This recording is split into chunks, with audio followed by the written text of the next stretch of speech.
Quando incontrate una persona autistica che vi dice di essere autistica, non rispondete con frasi come "ma va, non può essere, non l'avrei mai detto, non ci credo, hai solo qualche atteggiamento un po' strano".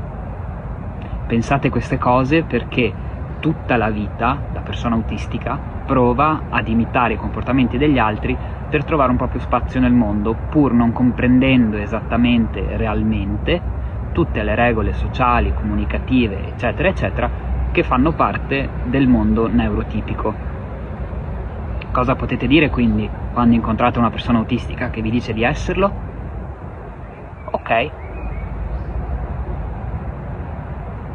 Niente? Dai, e cioè?